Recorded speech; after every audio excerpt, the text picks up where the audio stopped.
So I really wanted to look into this article next as part of the Guardian series, The Cost of the Crown. But I knew I couldn't do that until I figured out this sovereign grant, civil list, crown estate stuff. This is probably going to be a two-part video in which we are going to get into a little bit of history on how the British royal family is funded and what changed in 2011. I understand that if you are from the UK, some of this might be like, duh. But for those of us that are in the US, which is predominantly my following, I think a lot of this information is going to be somewhat new. Plus, I used a whiteboard, so it's gonna get fun. Remember, this is just broad strokes. Let's get into it. Class is in session. How the British royal family was supported pre-2011.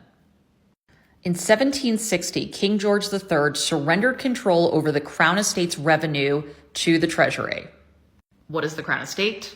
The Crown Estate is a collection of lands and holding across the UK that belongs to the monarch.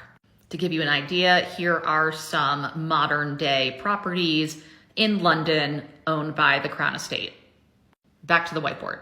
So in 1760, King George surrenders control over the Crown Estate's revenue to the Treasury. In doing so, this relieved King George III of responsibility of paying for the costs of the civil service, defense costs, the national debt, and his own personal debts. In return, he received an annual grant known as the Civil List. Originally, this included responsibilities associated with the cost of civil government, but by 1830, under William IV, they removed that, and it was only for royal household related expenses. So that was paid for by public funds from the government that now controlled the Crown Estate revenue.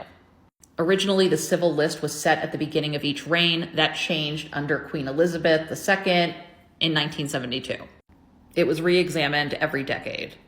Now, it's not a perfect system. The Comptroller and Auditor General are not allowed to audit the Civil List.